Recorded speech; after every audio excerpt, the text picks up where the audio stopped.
Is that working?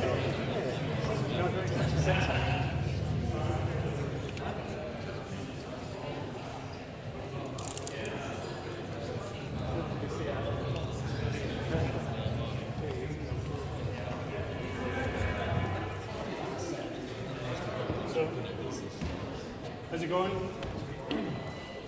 I've got the pleasure of announcing Dan Billing. Dan has 13 years experience in the testing industry. During that time, he's decided to venture down the security testing path. While he's still involved in the context-driven community. He currently works for New Voice Media. You've been there 1 year, roughly.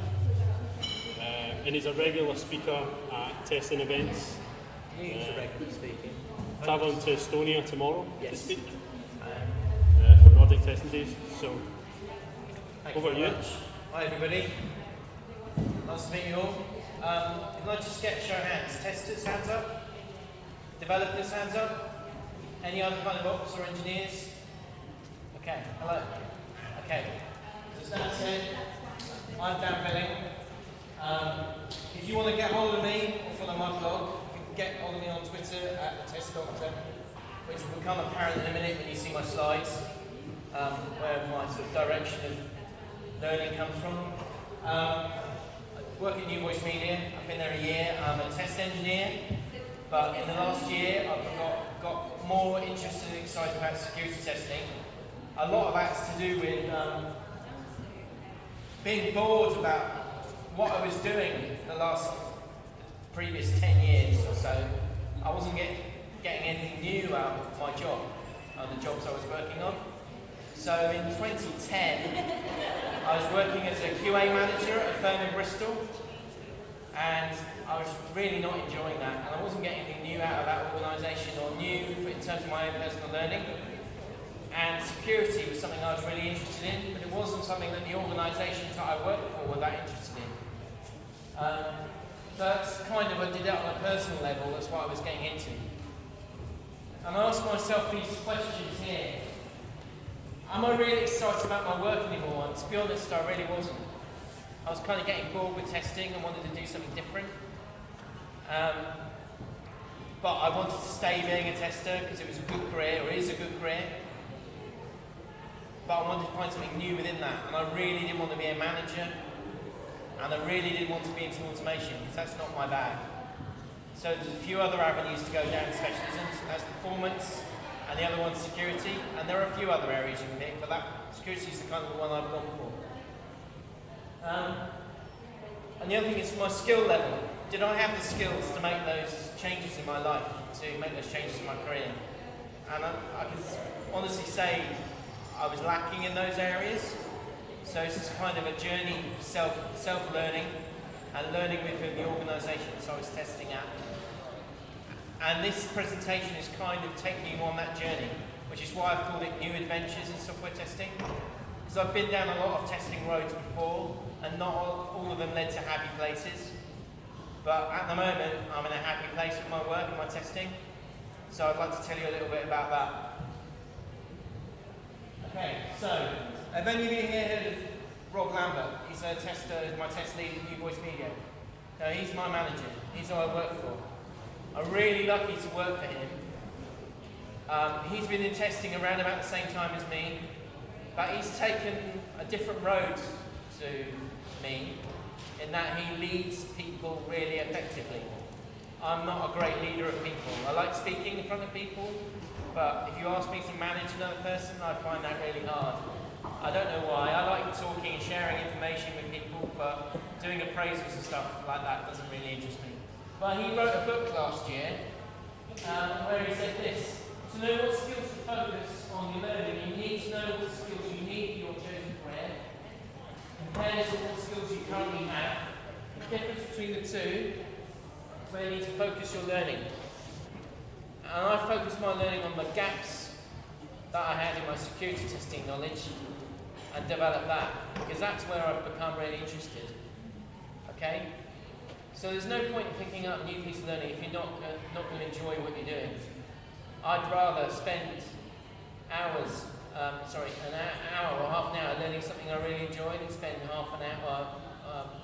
10 times that much learning something I really hate.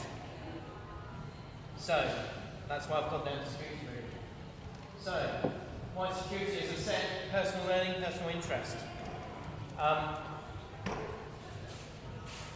Without that context of learning, you're not going to get very far, I feel. And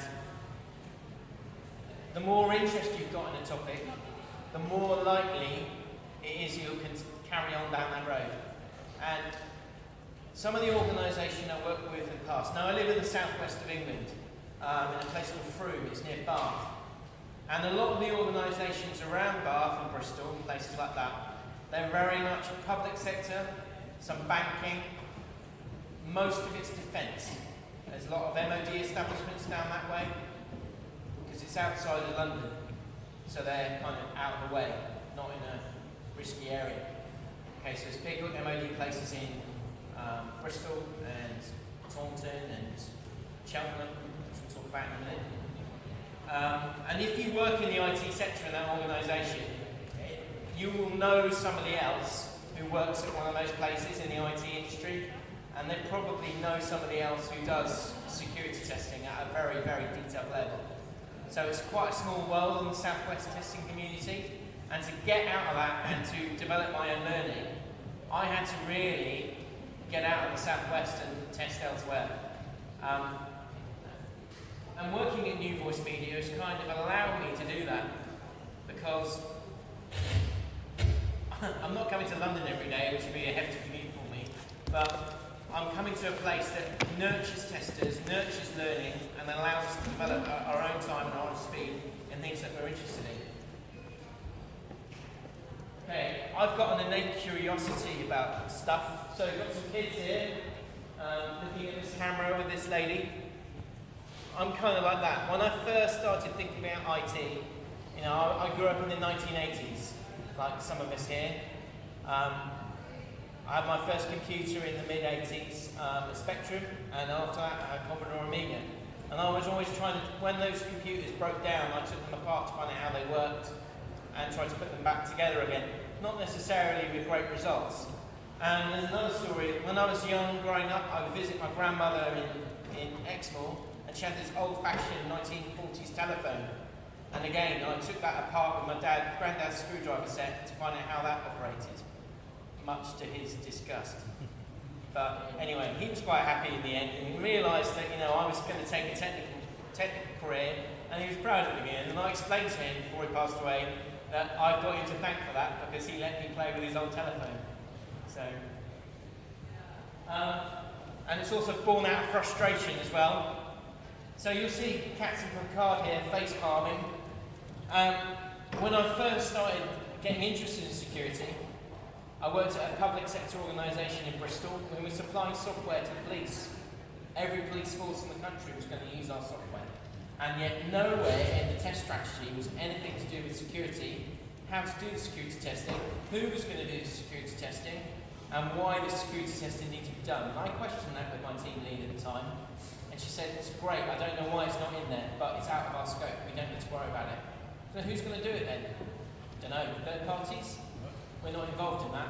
I won't get involved in that. Someone higher up will get to deal with that. And that annoyed me a bit, because I thought, well, you've got skilled people in your team. Why aren't you using them? Why aren't you letting them loose on this software? Why aren't you giving them VMs to test on?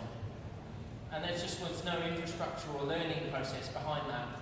And for them to send me on a security testing course would have been, they were a big organisation, they had a lot of money, but they weren't prepared to shell out. And they also weren't prepared to let me have time, the learning time within my own working day to go and do that off my own back. Working where I work now allows me to fit pretty much, as long as the work gets done, I can do pretty much whatever learning I like, which is great. Okay, one of the key things about becoming a security tester, or training to be a security tester, is understanding the applications that you're working on from the ground up. So whether it's infrastructure that they sit on, servers, whether they're remote hosted or whatever, to the way they fit together on the servers, so what application components do they use? ASP.NET, do they use MVC, do they use Java, whatever. Each of those components are going to have different vulnerabilities, and you need to consider that when you're testing. So if you're testing an ASP.NET application or an MVC application, those two components, although they're both built by the same organisation, they're Microsoft components, they're going to have different things you're going to need to consider. Okay? Likewise, if you're testing on a different operating systems, for example Windows Server or Linux or whatever, they're going to have different impacts to your testing. So you need to consider that when you do use security testing. Now, I am not a certified security tester. I'm just a regular tester who works in a context-driven organisation and wants to develop better skills. At some point, I may get a security certification that says I can go and do this, and the work that I've done is, it ticks a box. But in our industry at the moment, there's a lot of kickback against certifications, ISEB and ISTQB and things like that. But I think security is probably the best place where you really, at some point, you need to cross that bridge to say, actually, I'm a certified security tester. It's about the only bastion left where you need to have something that's... A lot of organisations won't do anything unless they get a tick in the box that says they're compliant and they're meeting legal requirements, and sometimes that requires a certificate. I don't have that yet, and I'm not going to pretend to you that I am that kind of tester yet. I'm still learning. Okay, so cartoon tester. He's a great resource. I hope you guys have a chance to look at Andy's blog at all. Yeah? Alright, one of my cartoons was on there recently, and I'll show you some of that later. Andy's quite right here. It's all about the attacks. Every web application in the world is going to have different vulnerabilities. And when you consider the security topology of your applications, every one of them is going to be different. As I mentioned, they've got different components. Okay? And we've got our castle, we've got our bugs within the castle that we need to go and find, and we've got the people on the outside, the hackers, that want to get our data that's in the castle. Consider the castle our application server, if you will. Okay. Where do the hacks come from? So, does anybody know what this building is here?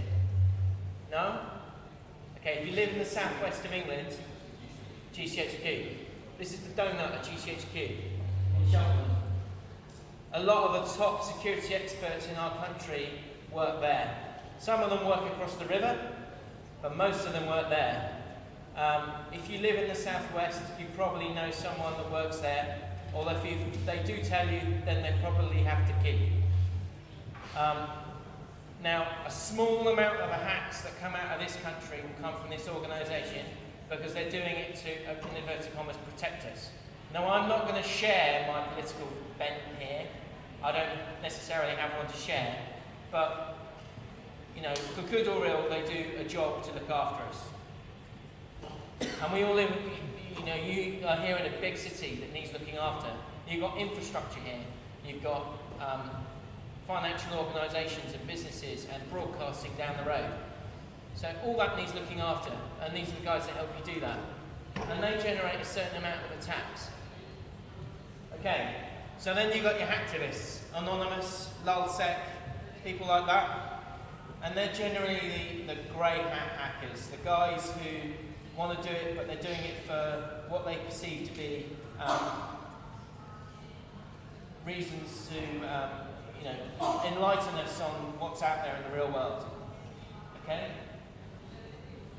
But most of the hacking that goes on, and I'll show you some stats in a minute, and I've only got one slide with stats on, most of the hacking that goes on out in the real world is crime. People that want to steal data from individuals like you, me, our data, our user credentials, our banking information, our personal data. If you've got Facebook accounts, yeah, they want that. You've got Twitter accounts, yeah, they want that too. Okay, and your banking information. They want your money, they want to steal that from you. Okay, so here's a little bit of a stat. It's quite high level, but 61% of all the hacks that come out from the world, this is since January up till last month, month before last, 61%, so almost 2/3 was from cybercrime. Now this has come from hackmageddon.com, it's a pretty accurate blog. They collect a lot of data from all over the world and collate it. It's Really worthwhile blog to visit. The rest is pretty much hacktivism, the organisations I met earlier, and the rest here is either cyber, sort of the red bits, people like GCHQ and MI6 and National Security Agency, and the other bit is state-sponsored cyber terrorism, which make up a really small chunk of the hacks that go on. As I say, most of it's crime.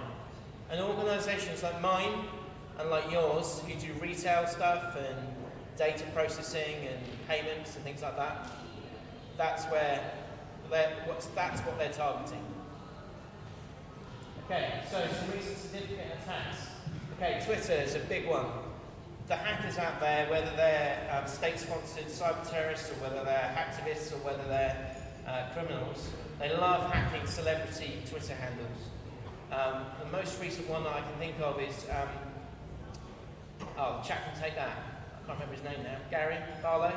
Yeah, he had his Twitter account faced last week, or week before last. Around about the same time that his tax stuff came out, someone decided to hack his Twitter account just through brute forcing his password. I don't know whether he probably doesn't look after his own Twitter account. So whoever his public relations are, they've got a job to do to clean up their act, I think, there.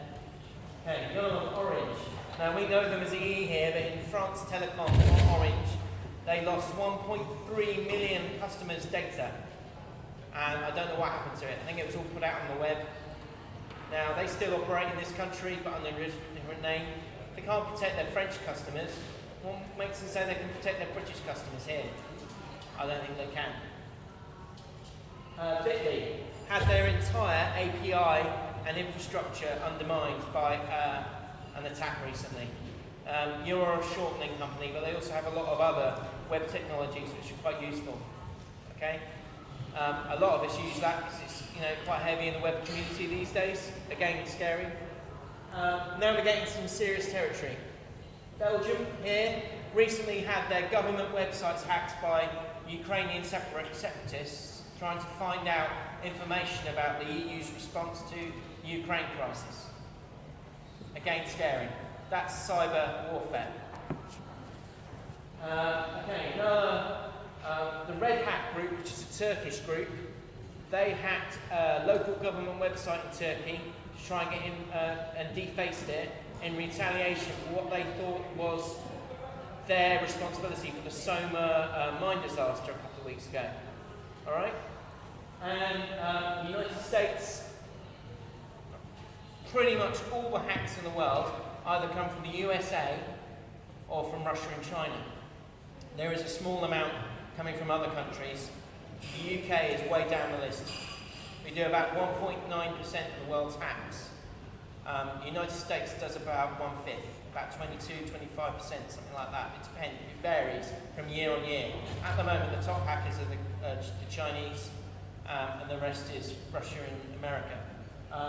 There's a defense contractor that worked for the US government, and for 5 years, consistently, they've had their data hacked by an Iranian state-sponsored cybercrime group called the Ajax Security Group. For 5 years, a defense contractor. They should really know better. Okay. And this one's probably the most scary one that I've heard of in the last year. In January this year, this is the Monjun nuclear plant in northern Japan. Okay? Now, they had computers hacked in their reactor room.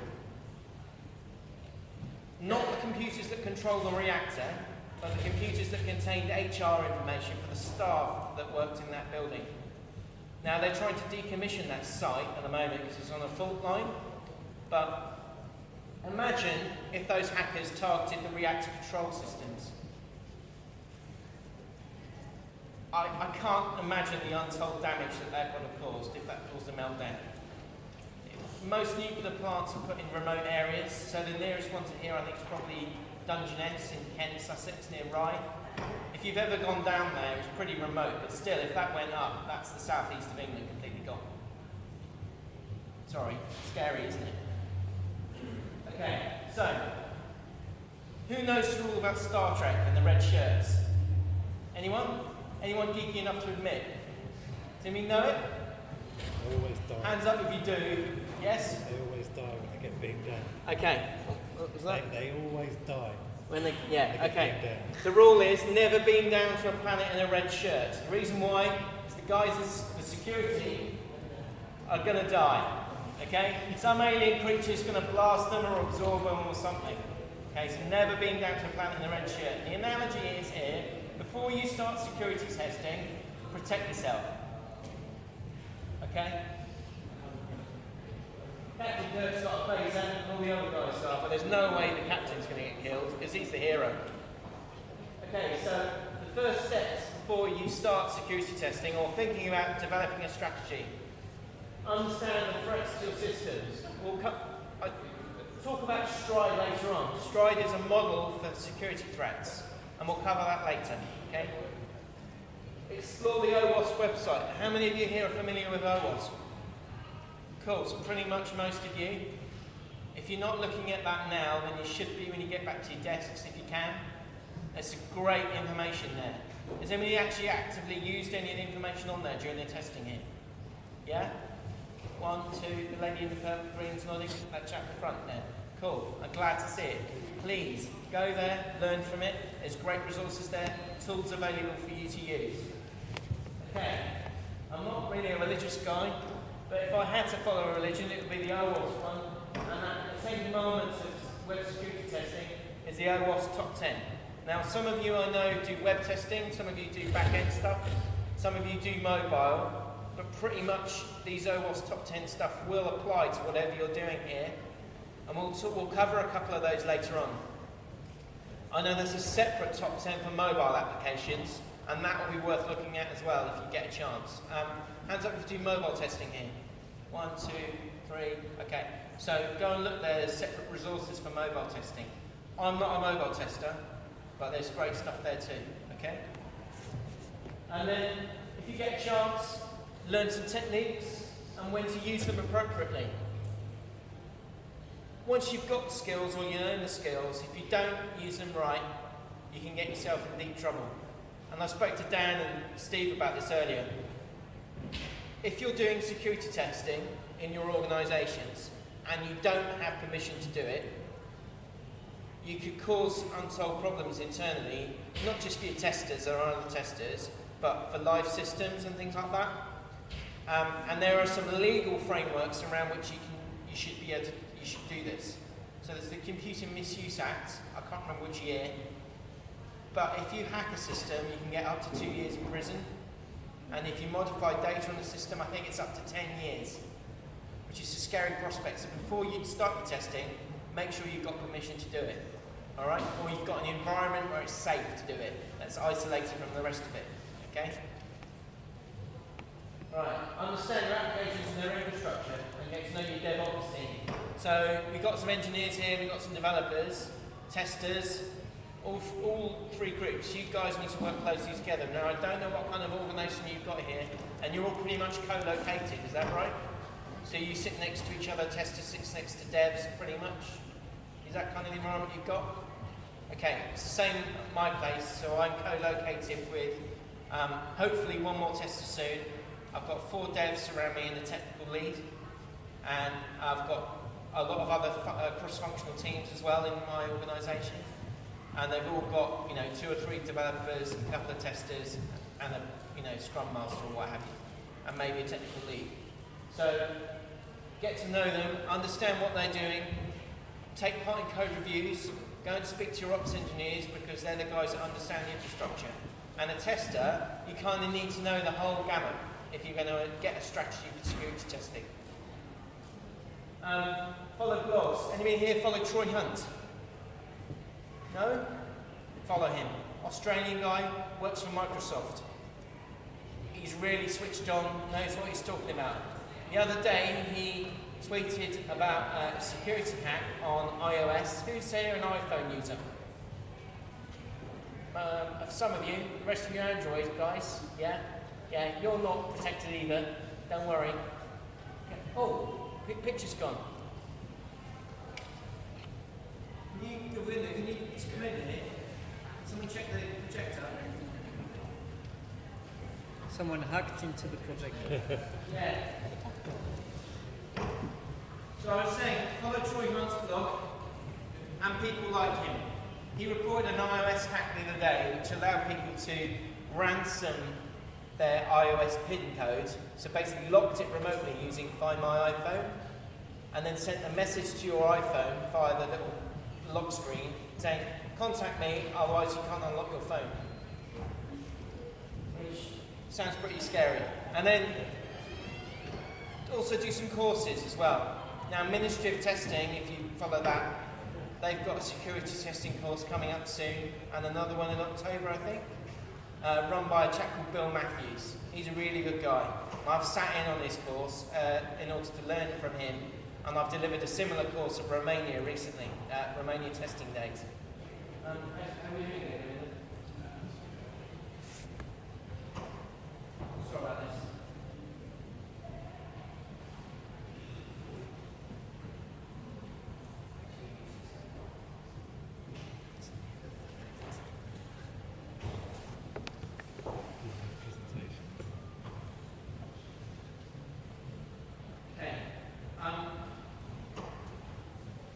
Windows fixing that, I'll carry on, so I know what slides are coming up.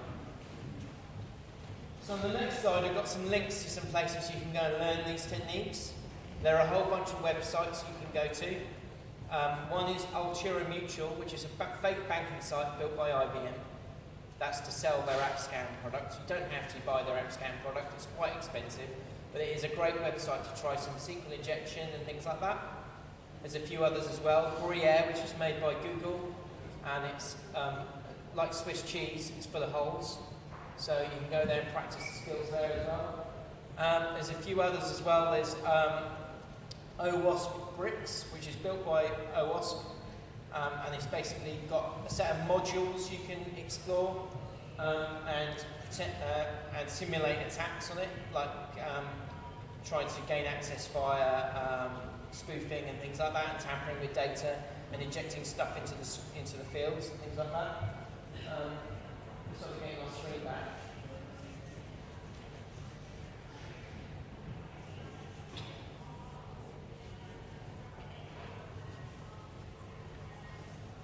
Hey, yeah, come back for a second. Yeah, okay. So I mentioned Gruyere, I mentioned Auditorium Mutual. Go and have a look at those and then get back to your machines.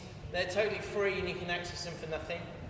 There's another one called Budget. Again, it's an old OWASP one, which runs locally on Apache, and it's essentially a fake retail site for selling things. It's very, very basic, but it teaches you the basics of a lot of elements of security testing. There's the Buggy Web app as well, which runs again on a little VM on your machine. And you can run it locally, and you can test on there, learn how to hack to your heart's content on those kinds of tools. And I mentioned OWASP Bricks. Some of you work in the security, in the mobile area. You might want to use MobiSec, which is a framework for emulating Android phones. I believe there's one for iOS as well. Is there, Steve? Yeah, within MobiSec there's an Xcode installation. Okay. Although, haven't they just changed is it Swift now? They must have got to do a new one, I would have thought, for the new, since yesterday's. Yeah, I guess at the moment it's still. Yeah. Well, it's a little while before iOS 8 comes out now, isn't it? A few months yet. Okay, but I think the most effective one is by installing a VM on your local machines. I mean, here you use VMs already for testing. Yeah. Spin one up for security as well as your functional testing. That way you can ensure that absolutely nothing that you're testing touches any live portion of your service. And I'm probably teaching you to suck eggs here, but not every tester in the world thinks about doing this. So it's worth considering. Okay, know your enemy. I've already mentioned hackmagain.com, a great source of hacking information. They won't teach you to hack, but it will just make you aware of the threats that are out there, worth following, looking at. Security Ninja. Again, similar, great news and research resources. Go there. And these two hacker training sites, they're kind of a bit grey hat-ish, but there's a safe environment for you to learn hacking techniques, and you can do it without the threat of being prosecuted. but that also gives you a deep understanding, a better understanding of how applications can be undermined through simple things like misconfiguration, leaving passwords inside HTML files, that kind of thing. It'll train you to look for those kinds of stuff. Quite simple, basic things, but until you think about them, they're not actually, in the forefront of your mind when testing. Worth thinking about. There's a couple of those there. Okay, so Master Yoda has been a part of my life for a long time, and he taught me this. Once you start learning bad things, like the skills of the dark side, don't start using them for evil. Use them for good. Okay? Don't fall down the dark side. Okay, so I play Clash of Clans, and I play it on my iPad, so I just have a little threat modelling exercise with you. Throw up your hands if you can think of potential threats to this application. It's a mobile game, it's available on iOS and Android. Can we think of any potential threats to the application or a user's data? Hands up if you can think of any. Yes?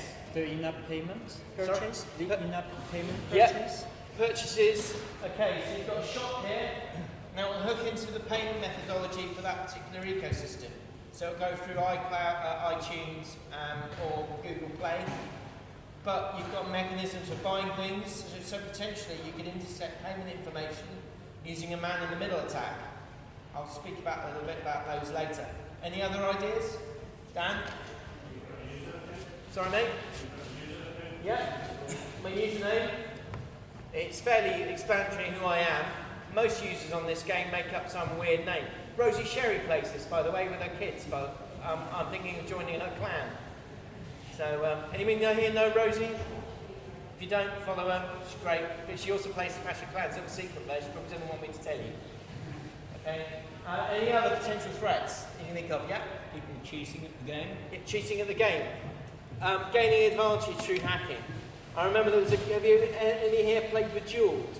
Yeah. Okay, so there was a web version of Bejeweled and there was a plugin for Firefox that allowed you to get constant massive scores, pushing you up the leaderboard.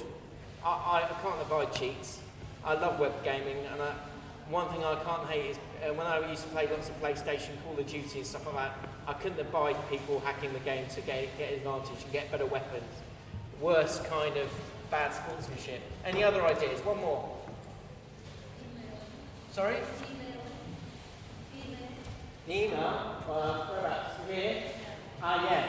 Essentially, that's actually internal messaging, so it's when the game is sending you a message to your screen, but that could be, if it was any other application, a potential email link that contained bad data. Yeah, good spot. Okay, what I think about those, when I built my little village here, I like to use the analogy of application security and apply it to it. So I've got my town hall, that's my app server and my database server. I should have nice clean code around it. So my defences, okay? So I've got my archers towers, I've got my money bank, I've got my energy here, and I've got walls around it. So I've got layers of code and application and good clean databases and secure databases. So this is where working testers, working with developers and ops guys to make sure that that's happening. And on the outer side, I've got my firewall. I've got my more archers, I've got wizards protecting me, and I've got cannons. They should be keeping the attackers at bay. And the way you position your archers and your cannons so that it gets the most coverage. So when you're thinking about security testing, thinking about what you're testing, when, how you're doing it, whether the code is good enough to go live, is it going to be wildly insecure? There's all sorts of different permutations and things to think about. And when I started building this, I didn't think of that at the time, but when I started writing doing this slide, I thought, actually, that's quite a good analogy. When you're building a village or an old-fashioned castle, security was the key thing for the person that ran, the king or the local landowner. They'd have moats and they'd have portcullises to protect them, they'd have drawbridges, they'd have holes in the walls to throw arrows out of. Has anybody here been to Bodiam Castle in Sussex? I suggest you go. If you've been, right, I come from Sussex originally. It's one of the longest standing medieval castles there is. I think it dates back to William the Conqueror, even as far as that, I think. And then they've even got holes in the wall and the roof, so you can pour pictures of hot oil or tar down to prevent attackers getting in. I think it's a great analogy for security. Okay, so I mentioned Stride earlier. I'm not going to go through all of them, sort of amount of detail, but the main threats to your application are spoofing, pretending to be someone you're not, tampering, fiddling with the data to get advantage, hacking the database essentially, repudiation. Okay, so let's say for example you've seen a transaction on your bank account and you can say, oh, that wasn't me, I didn't do that. And your bank comes back and says, well, we've got a transaction that says you did. Even though you've got no proof to say to them, okay, well, I didn't do that, that was somebody else. You can't prove otherwise. That's repudiation. Okay? Information disclosure. Okay, so that could be simple things like leaving paperwork out on your desk that should be left out, to security keys being left on a train, to people shoulder surfing, to hacking to expose data. Denial of service. Actually, I've noticed that denial is actually an anagram of Daniel, isn't it, Dan? Yes? Daniel of service. Essentially, that kills your service that's sent to you. So if you can't get online if Net-a-Porter went down, how long do you think before you started losing revenue and reputation? You must have 24-hour services that keep it up, yeah? Ops guys monitoring it all the time. And I would have thought they've probably got intrusion detection going on as well, so they can see hacks coming in. If you think your websites and your services aren't being hacked or attempts to hack it, then you're very much mistaken. There will be some going on now, there'll be some going on tonight, there was probably some last week. Go and speak to your ops guys, find out what's going on, whether there's any recent attempts to attack your site. I guarantee there probably was. Elevation privilege. So let's say I'm a user, Joe user on the system. If I want to become Joe admin user, then some attacker might hack the site in order to change their level of privilege from Joe user to Joe admin user using SQL injection, for example. We'll talk about some of the technical aspects of that in a minute. So, injection in a nutshell. Has anybody seen this cartoon on XKCD before? I know you have, Dan. Anybody else? You have? What's your name, sir? Mark. Mark, nice to meet you, Mark. Okay, so I've got two bits here. So, I'll explain SQL injection here, which is the topmost OWASP top 10 vulnerability. Alright? Lady's had a phone call from her school, her child's school, and we've got something funky going on. Something's broken. Okay, and the mum has named him Robert, comma, open brackets, semicolon, drop table students, and then closed it off. Obviously, dropping the entire database table called students, or the database called students. Okay, so that's a great explanation of SQL injection. Essentially, you could do that via an input to a field on a form, or via a URL modification, or simply by sending an attack using a HTTP header, using some tool like Fiddler or some other proxy tool, which I'll talk about in a minute. And essentially, you could bring down a database using a simple query string like that. It does happen, and if your data inputs aren't sanitized, that's what will happen. So, here's an example of some SQL injection I did. On one of those vulnerable websites earlier, it's a banking site, I log in with a username, and I end it with a sort of SQL here. And then I put a single character in the password. Now the password is supposed to be something like demo123, but it doesn't care what I put in here if I end it with this SQL. Okay?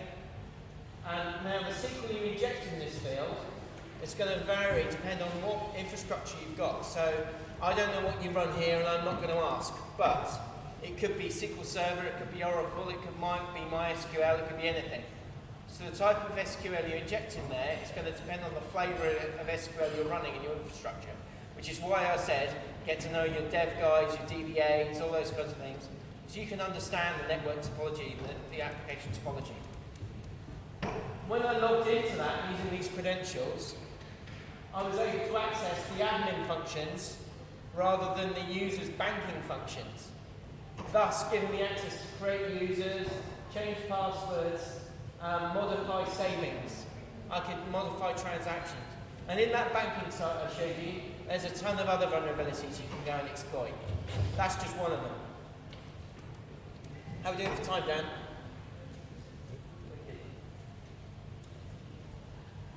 Okay, cross-site scripting, or XSS. So, very simply, I'll just step back here to make sure I get this right.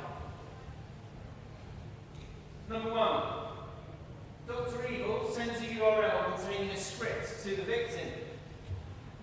The victim follows the URL because he trusts the application, the website that he's using.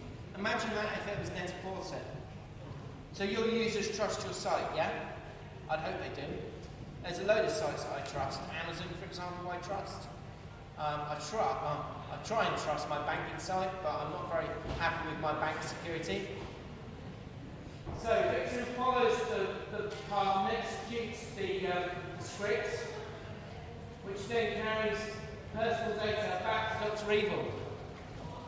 Dr. Evil then uses that personal information that's been captured in that script and creates a session using the victim's data to access the site using his credentials.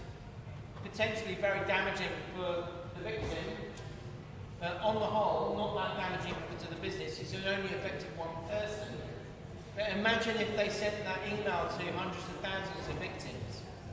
Now, we're all pretty tech-savvy folk, and I'm pretty sure you wouldn't necessarily click on an email that contained, go to this website to claim this free thing, or whatever. I'd like to think you wouldn't anyway. But some people, I had an email from my mum today. Now my mum is about 60 years old, but she's now a widow, and my stepdad was really tech savvy, and I could talk to him about this kind of thing till the cows come home. My mum, I can't. So on Saturday evening when I get back from Estonia, I'm going to be spending half of the afternoon trying to configure her antivirus to make sure that she feels safe. She knows not to click things, but she doesn't know how to set up her antivirus and things like that. So I'm kind of the family IT guy now. This is what I did to actually execute some cross-site scripting in the browser.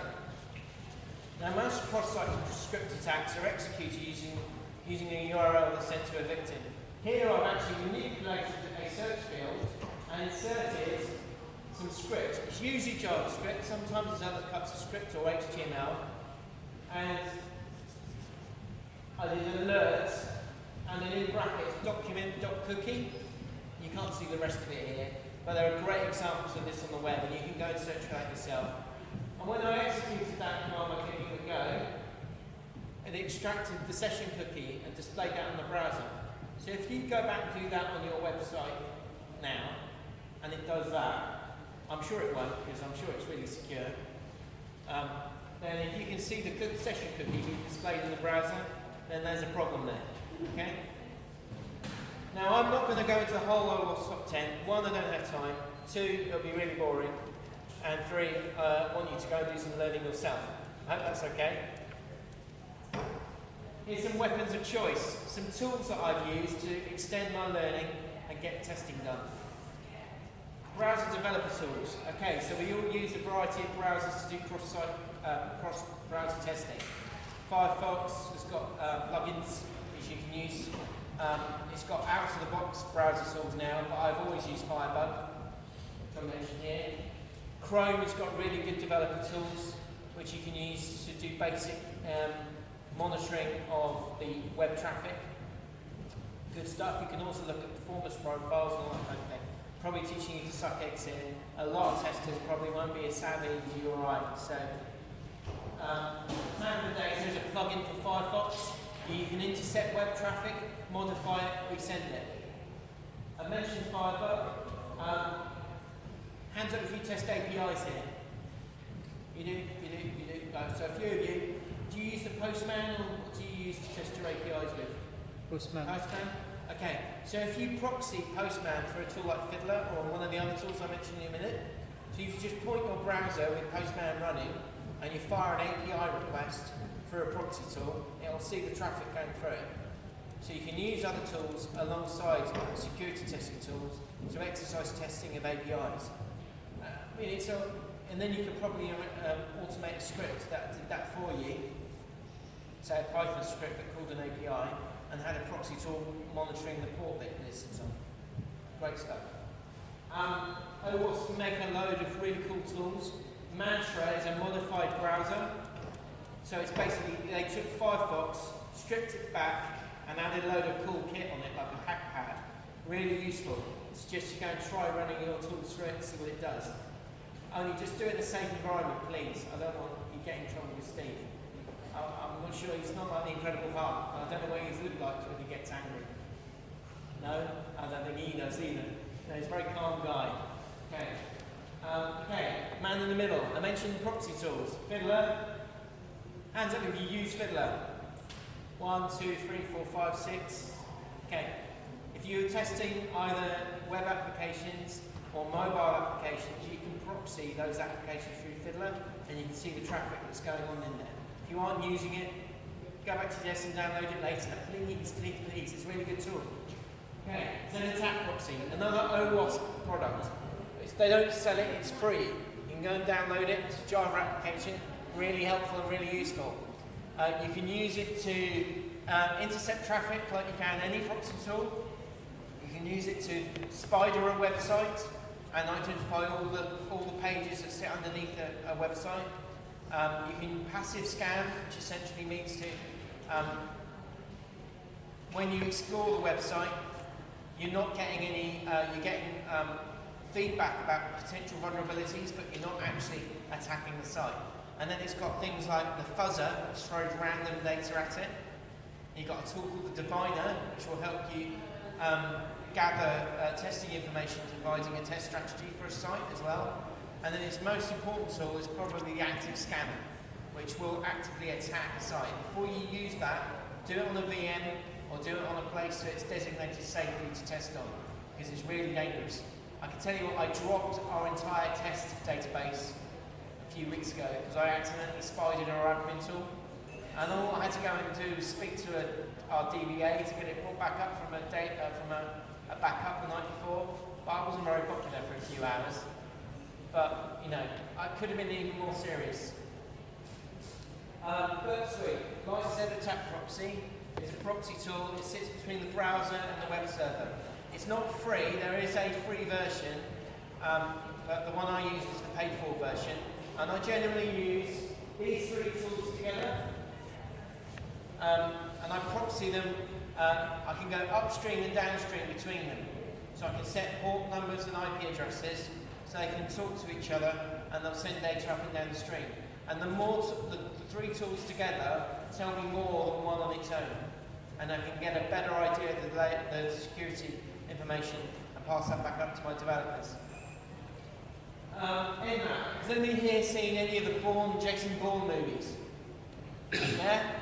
When he attacks people with like magazines and rolled up, what did he use in the last one? A tea towel, I seem to remember. Okay, so if you watch any of the IT scenes in that when they're in the CIA offices, generally, when you see a green screen with lots of text on it, that's Nmap. It's a port scanning application. Now there's the Zenmap is the front end GUI for it, but the green screen bit looks really cool on films. I think they used it on Elysium and they see it in the Matrix as well. So Hollywood love that application because it looks cool. And these kinds of things are given hacking a kind of a veneer of excitement in Hollywood. And I think that's it's great to look at on screen, but it makes it a bit unrealistic. And then there's a couple of others. Beef as well, it's an exportation framework for the browser. Go and explore that, it's quite powerful. And then Wireshark is a packet sniffer. quite helpful. If you're sitting outside Starbucks, you can probably remotely scan what's going on their Wi-Fi. Okay, so where next? This is what I want to do next in my learning. I'm going to get automated scanning using Attack Proxy in my business. I'm going to use its Python interface to do that. And then I'm going to put it into our Jenkins build server. And I'm going to do that before the end of the year. And then I'm going to talk about it at Test Batch next year. Please come and watch, if I get a place. If I get a place. I need to talk nicely to Rosie. I need to get better vulnerability and detection stats in my business's IT framework, so I can give them better information about the attacks that are going on and how to stop them. We have our app firewall. Everybody should have an app firewall when they're all around their applications, but they're just sticker plasters. If the underlying code isn't secure, once your app firewall is breached, it's not going to help you. Sharing knowledge, like I am now. I've done a few talks. I want to do more. Now, my wife and I, we're going through adoption proceedings at the moment, so I'm not going to be doing any more for about 6 months to a year. Hopefully I'll come back next year and do some more once I've done some more work and got more info to share. And what I want to get is increased confidence in my skills, but also other people will have more confidence in my skills and will come and ask me for help. So that's kind of where I'd like to take my learning forward. Now,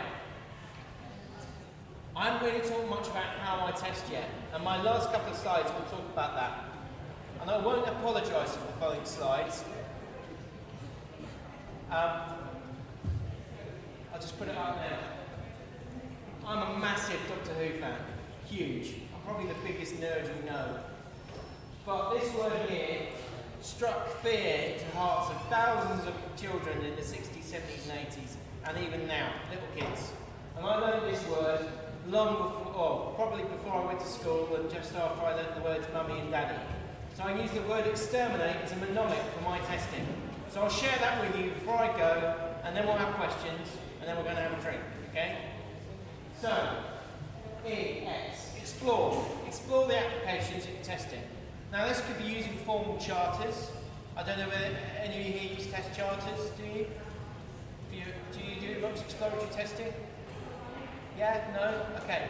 However you do it, explore the application. If I've been shown a new application from new and I don't know it, I'll just go and play with a login interface or navigate the user interface, try and find out how it works. I'd have browser DOM tools running underneath to see how it's constructed. Is it PHP? Is it HTML5 or whatever? I might have Fiddler underneath or some other proxy tool trying to look at what the infrastructure is. Threats. I mentioned the threat modelling earlier. I start to model the threats to the application based on what I see in front of me. What are the touch points? You mentioned the email bit earlier. Was that you? Was that you? You was the email button on the game, yeah? And the payment interface, yeah? Those are the threats. I'd start to identify those and form a strategy around that. What are the threats to my business? What are the threats to my application? Experiment. Once I've identified some of those threats, I'll try to exploit them. Try different things to try and get around security, around the user interface. Can I bypass the login user interface using some gadget or widget or Fiddler or something? Risks. I've got to have those in the back of my mind all the time. What are the risks to the organisation that I'm either contracting for or I work at permanently? And that is reputational. My reputation and the business reputation, risks to revenue, and ultimately risks to the business. If they're losing revenue because they've lost a reputation, that's it, they're out there. A lot of startups fall by the wayside because they don't think about this. When they put their app out on the web or on iOS or whatever, or on Android, and then it gets killed by hackers and they've got no business model left. Monitor.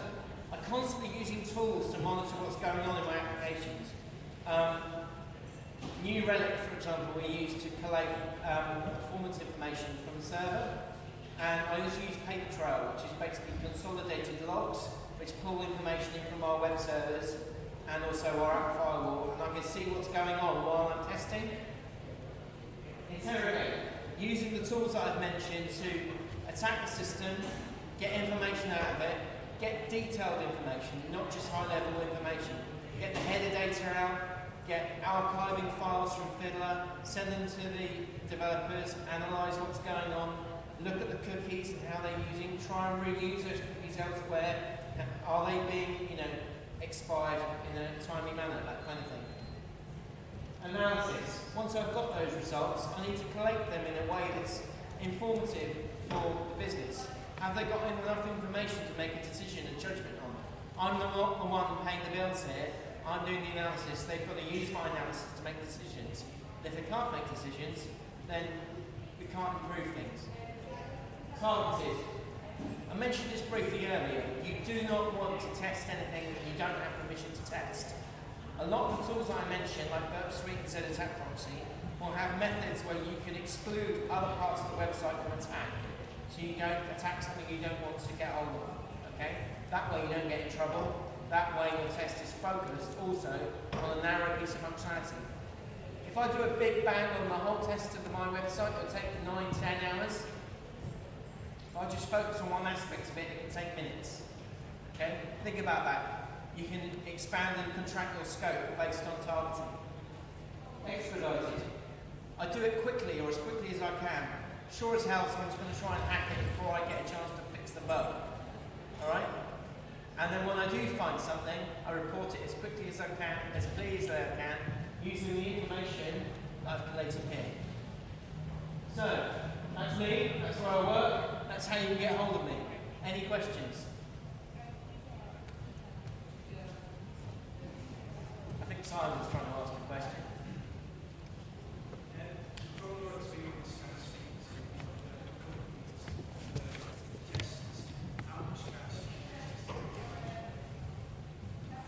It's difficult to say. To anecdotal evidence to say there's quite a lot going on.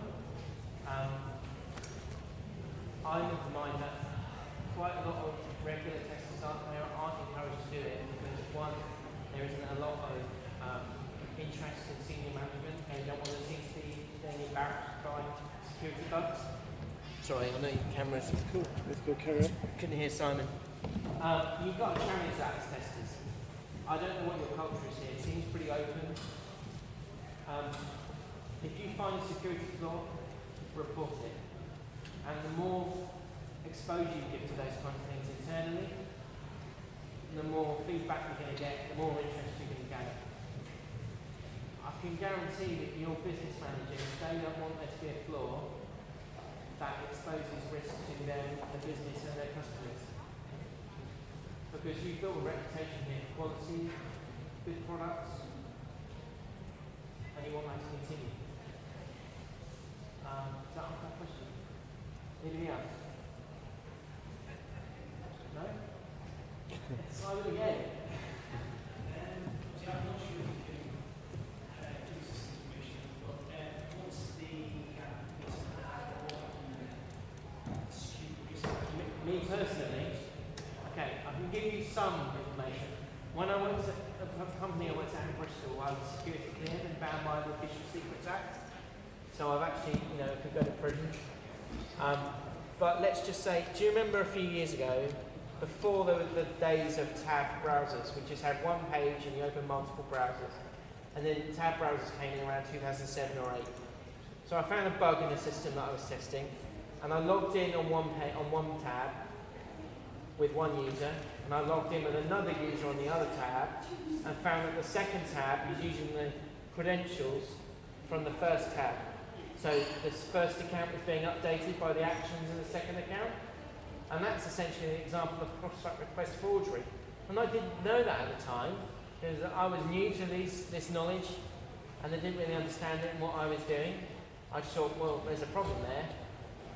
And there's another one that I found where I was looking at an HR system, and this is an example of elevation of privilege. I was able to get hold of an HR system had a URL, and the URL was modifiable with an employee ID, so I could go to the employee record of another employee, and someone I didn't have permission to see because they weren't on my management layer.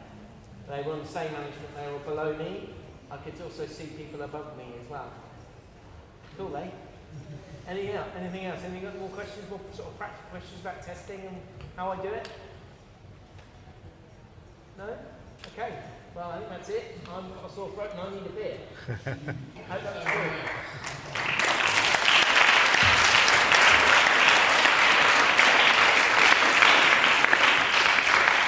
Can I just say, when I came in today, it seems to be one of the most vibrant testing organisations that I've been to. And I've been to one or two, and I'm working at a really good one now. So I think you're really lucky to be working here. And you've got Steve and Dan are great people. So I just want to thank you for inviting me to come to you today. So thank you very much.